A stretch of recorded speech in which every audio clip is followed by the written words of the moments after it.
ওরে আল্লাহ রে, ওরে আল্লাহ।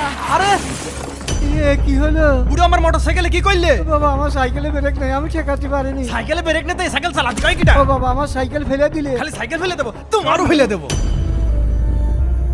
এই এলাকায় যেন আরেকবার না দেখি তোমার, দেখলি খবর খারাপ আছে। সকাল সকাল এই ঝামেলা, আল্লাহ জানে দিন কেমন যাবেনি। আরে এ কি, মনে হয় ওই ছেলেটা ভুল করে মানিব্যাগ ফেলে দিয়ে চলে গেছে, ওর জন্য আমার সাইকেল ভেঙে গেছে। দাঁড়াও। স্যার আপনার চাউল আটা তেল সবকিছু রেডি। আচ্ছা আচ্ছা, বিল কত? আপনার বিল হয়েছে টোটাল 2400 টাকা। দাঁড়াও দিচ্ছি।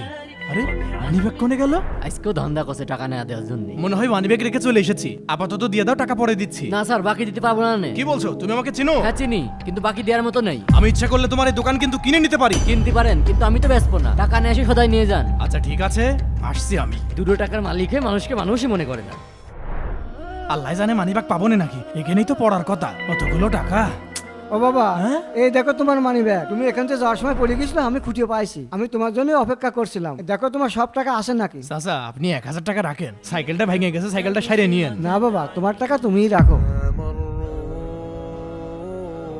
আর বাবা শোনো, আমরা গরিব মানুষ হতে পারে কিন্তু বেঈমান না। বন্ধুরা, দাদুর কথাগুলো ভালো লাগলে কমেন্টে আই লাভ দাদু অবশ্যই লিখবে।